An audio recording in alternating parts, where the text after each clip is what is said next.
Welcome back, everybody, to episode 4 of the CPA Guide podcast. And I am thrilled to be able to announce that this is my first interview podcast that I have done. And my first guest is the beautiful Rachel Kessler, who has been my wife now for 2 years. So Rachel has been there with me through the past 5 years of my career, and that includes while I was sitting for the CPA exam, while I was unemployed, and then also when I got a job at the Big Four accounting firm and was traveling between 50 and 60%. So my goal with this episode is to get Rachel's insight into what it was like knowing me and what I should have been doing differently to communicate better with her, what I was experiencing, and just some general tips that you can utilize in your own relationships, and just kind of help explain to your significant other who might not be in accounting and understand what you're going through. So Rachel was such a trooper. She started out a little bit nervous, but I threw some corny jokes at her and it kind of lightened up, and you can just see the confidence build in her, and it's pretty cool to hear. So I hope you enjoy. The CPA Guide. The CPA Guide.com. Let's learn how to dominate the CPA exam together. And here is your host and CPA Guide, Brian Kessler. Because if he can pass the CPA exam, anyone can. So who's ready for an interview?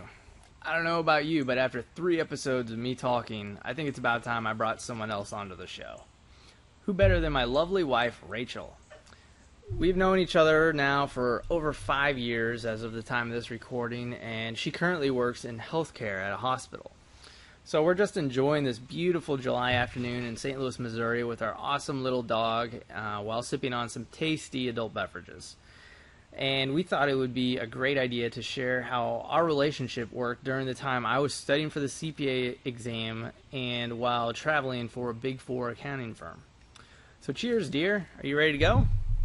Cheers. Oh, and a tip to all you single accountants out there. Try not to marry another accountant, because my stories after work every night are pretty boring compared to hers, because she has these crazy patients who are doing crazy things, and plus she's out there actually saving lives. But I guess it is kind of comforting knowing that no accounting entry I ever post by accident could kill somebody. So aren't you jealous that I get to hang out with numbers all day long, dear? Sure. Well, we just couldn't imagine what we would talk about every day if we both worked in accounting. So sorry again to all you married accountants out there. I truly applaud you figuring out how to make your relationships work. You guys are awesome. Okay, so the main topic for today's interview is going to be how to handle studying for the CPA exam or any other certification while working full-time and trying to have a family. We also want to touch on how to handle a relationship when one person is traveling significantly or going through a busy season, such as tax or audit. So Rachel and I, we were dating for almost the entire time I was taking the CPA exam, and I really want to get her perspective of what it was like during that time for her, anything she wished I had done differently, and any advice that she can give to your non-accounting significant other who just doesn't understand the magnitude of time and focus that is going to be required of you as you're studying for the CPA exam or going through a busy season at an accounting firm. Okay, Rachel, so if memory serves me correctly, we met online while I was still unemployed, and on our first in-person date, one of the first questions you asked me was to clarify exactly what it was I did for a living. So what was going through your head when I told you I was currently unemployed?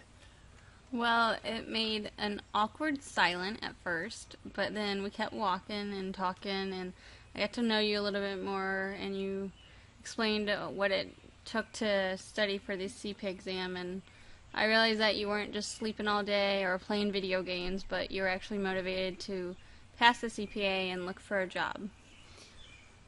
Well, little did you know I'm actually a gold digger, and I plan on retiring after this interview and just living off of your income. Whatever. All right, so before you met me, you hadn't even heard of the CPA exam, right? Nope. So when I explained that I had to spend countless hours home alone studying, how did that make you feel? Well, I didn't understand how each test out of the 4 could take up so much time and how important it was to pass each exam. But after a while, I could see how much time and stress it was taking you to study and pass, and it kind of just all started making sense after a while. Yeah, and I'm really sorry. I wish I could have explained it better to you when I first met you, and it's something that I didn't really understand at the time, was that communication in your relationship is very important during the studying process, because you can't be focusing on little fights and stuff that are created because you're spending all your time studying. You need to be focused completely on studying, and still spend time with your significant other, but just communicate to them what you're going through, and the best way to do this is just through proper communication. So Rachel, for anyone out there who has just started taking the CPA exam or any other professional certification, what advice would you like to give to help start the conversation with their significant other, to help ease any tension that may come up if either party starts feeling neglected because of all the time spent studying and being away from family and friends? I would recommend setting up boundaries and setting up a schedule and sticking to it. What worked for us was setting up a schedule with specific hours of the week that we devoted specifically to ourselves, and we called it B&R time. Oh, that's so cute. B&R is Brian and Rachel time. So, how did our schedule work exactly? Well, we would post the schedule on our refrigerators and use it as an incentive to look forward to. It helped us to stay focused and eliminate distraction, because I would leave you alone in your study room until a set time, and it gave me something to look forward to after work and school. Yeah, it is very true, and it definitely allowed me to totally shut off my brain from studying when our hangout time started, because I always hate hanging out with someone, but I can't ever give 100% of my attention because I'm just thinking in the back of my mind about what I need to get done and what studying that was left on my plate. So it also helped me to stay focused and motivated, because I would set up goals for myself of things I had to get done before I could hang out with Rachel, which really helped cut down on my YouTube and email checking time. So if you are still struggling with getting distracted, then I highly recommend checking out episode 3 of this podcast, where I just discuss 8 productivity tips to help reduce your stress and find inner peace, and just help you to stay focused while you're studying, so that you can spend less time studying and more time with the people that you truly want to be with. So you can find out more on my blog, which is at thecpaguide.com/session003.html, if you haven't already listened to it. If you're interested, Rachel and I put together an example spreadsheet calendar for you to use for our hangout schedule. So we dug up our old B&R calendar and took our examples of exactly what we did and things that you can do to kind of implement what we did to make our relationship work. And you can download this free calendar from my show notes, which can be found at thecpaguide.com/session004.html. So please, for the sake of your relationship, please set some time to just be together without any distraction. So it seems like we always had the worst timing in our relationship, Rachel. Within a couple months of me passing the CPA exam, you finished school and started working a normal 8-to-5 job at your hospital. Well, after I got my CPA, and I almost immediately got a job at a Big 4 firm as an external auditor. Since I was hired as an experienced associate, I was shipped to whatever job needed help. So that included all sorts of different markets around the U.S., which meant I was traveling close to 50 to 60% for the first year that I was at the firm. So how did you handle me traveling so much? Well, it was difficult at first, and it definitely put more stress in our relationship, but I was lucky to have such good friends who also had husbands who were traveling or boyfriends, and gave me the support that I needed. And just looking forward to your phone call every night, or just a text message saying you're thinking about me or that you missed me, made me just feel better inside every night. And I looked forward to every night. It really kept our relationship close. Cool. Well, I know how hard it is to handle your family life while traveling, and something that I think can be very frustrating is that when I was out of town, I would be eating out at 5-star restaurants all week, or McDonald's, depending on what little city I was sent to. And all I wanted to do when I got home was to sit down and eat dinner at home, and then do my laundry, of course. But most of the time, you hadn't gone out all week, and all you wanted to do with me when I had gotten home was to go out to a nice restaurant and just spend some quality time together. And this is something that I think couples need to be aware of, and it's important to find a middle ground on, because I know it can cause some frustration at the worst possible time, especially during busy season. So this brings me to my next question. How do you think couples should handle busy season, Rachel? Well, busy season is not fun for anyone. You can ask anybody you know who's a spouse of an accountant. It makes it very hard. I think you should just force yourselves to make time with each other, even if it's a few minutes at a time. I think for us, once you got in town, had in-town clients, it just made it easier. And your second busy season, you didn't have to travel as much. Yeah, I definitely agree. And in my second year at the Big Four firm, I was given the opportunity to be put on an in-town client, which was something that I definitely wanted to do. But, even being in town, it still required a fairly significant number of hours. But at least I was home, and I was able to go home for dinner, and even if it was only for a brief time before I had to log back in. So, Rachel, I know that we can both agree that my taking a job at the Big Four was definitely the best thing to happen to my career. But it was not without many challenges for our relationship. So, were you excited when we decided that I should quit working for the Big Four? Yeah, because I missed you, and we've only been married for about, 6 months. Mm-hmm. And I remember going to our favorite pizza place that we'd walk to before your third busy season and just talking about what you should do next. Yeah, you're definitely right, Rachel. I had just received an awesome job offer for a financial analyst position that paid significantly more and required fewer hours. And, it was a very tough decision, though, because I really did enjoy my team at the Big Four firm. And, I was working my way up. I was an acting senior on a smaller job, and I was about to be an acting senior on the big Fortune 500 company that I was my primary client. So if I had stuck it out for one more busy season, I would have been up for senior promotion. But I just remember discussing that as great as it would be for myself to get promoted to senior, I just wasn't truly passionate about the position and becoming a senior. And what I really wanted to do with my life was to be on the private side and not just an external auditor.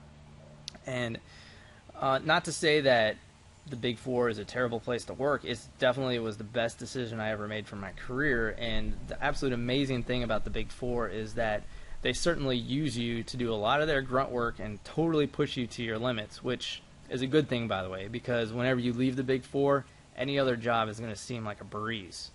And please remember that the Big Four is also your tool for supercharging your own career.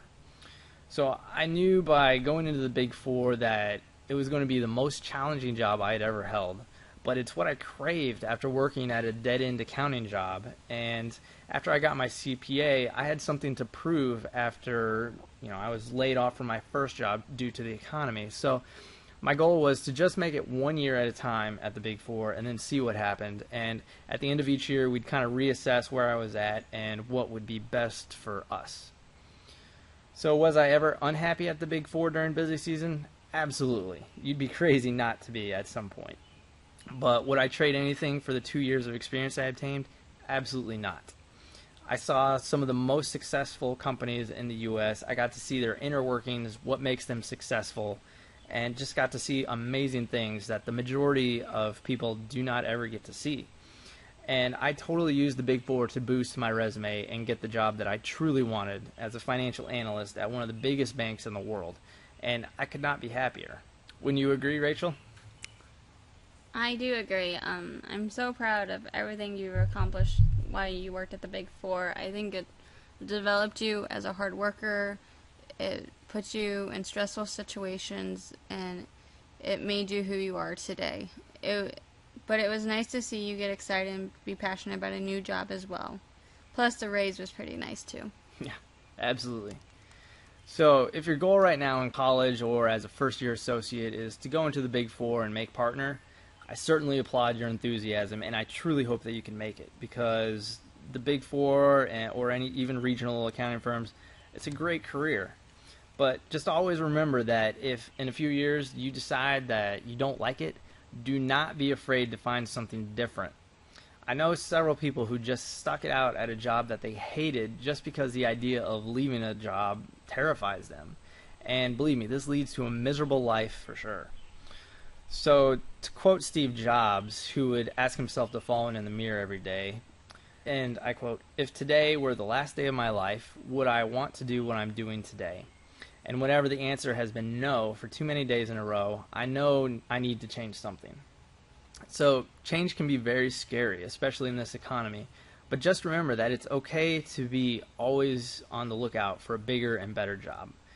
Don't get complacent because that's when you start to get lazy. And getting your accounting degree and then mix in a CPA license with it, and you just have so many different opportunities available to you. So it doesn't even have to be a choice between public or private accounting jobs. I personally know CPAs who join the FBI and even not-for-profit companies who help people all around the world. Don't get hung up on the choice between public and private accounting. There's just so much you can do with your accounting certification. If you are serious about accounting, then I highly recommend applying to the Big Four. It made me into the person I am today, and my career is 100 times better for it. The unfortunate side effect is that you will have less time to spend with your significant other if you're not careful and don't plan ahead. But Rachel and I made it work, and I know you can too. Okay, here's our final recommendation. So bust your butt for a couple years, get your CPA or whatever certification you're trying to get, and put in at least 2 years at the Big Four or regional firm. And then work as hard as you can and then get your dream job in the private industry or wherever you want to work, or even stick it out at the Big Four. And just remember me when you're making 7 figures a year. I worked with several partners who had fantastic family lives, so it is possible to accomplish this as well if you are truly passionate about public accounting and are diligent enough to communicate your schedule to your wife or husband and to stick to it. And just remember that communication is the key here. So Rachel, to conclude our interview, what is one word of advice that you can tell significant others who are stuck at home while their husband or wife is out traveling or in busy season? I would say something that can keep your mind busy, whether it's a hobby or spending activity with family or friends or getting a pet. We wound up getting a little dog as a puppy, and I trained her the whole time while Brian was gone, and she kept me busy during the winter months and while he was working late. But it was also fun to send Brian pictures of what she was doing and what I was doing at home with her. So that's awesome advice. Well, you're now free to go. Rachel, thanks so much for helping us out. And I'll be upstairs to help you fold laundry in a minute after I wrap up things here. Thanks, dear, and cheers. Cheers. Hey, and thank you, listeners, for tuning in to episode 4 of the CPA Guide podcast. I really think that this is a valuable topic for people that it probably isn't discussed very often. And, you know, I'm not a family counselor by any means, but I know that these tips helped Rachel and I get through some really hard times during my career as an aspiring CPA and a Big Four auditor. So, you know, if you and your significant other have some tips that you'd like to share, I'd love to hear from you, and I'm sure other viewers would love to hear from you as well. So if you could just go to my show notes and leave a comment, that would be fantastic. And the web address again that you can leave them at is thecpaguide.com/session004.html. As always, you can subscribe to this podcast on iTunes by searching for my name, Brian Kessler, or by searching the CPA Guide podcast. And feel free to leave me an honest rating on iTunes. You know, if you like this podcast, please leave me a 5-star feedback rating, or don't. It's up to you. So until next time, keep studying, keep working, and we'll meet again. If you want more of the CPA Guide podcast, you can subscribe on iTunes, or you can go to thecpaguide.com for even more great content about how to pass the CPA exam. This podcast is only for general advice. It should not be construed as accounting, legal, or any other professional advice. Your particular situation is fact-dependent, and you are recommended to seek the help of a competent professional.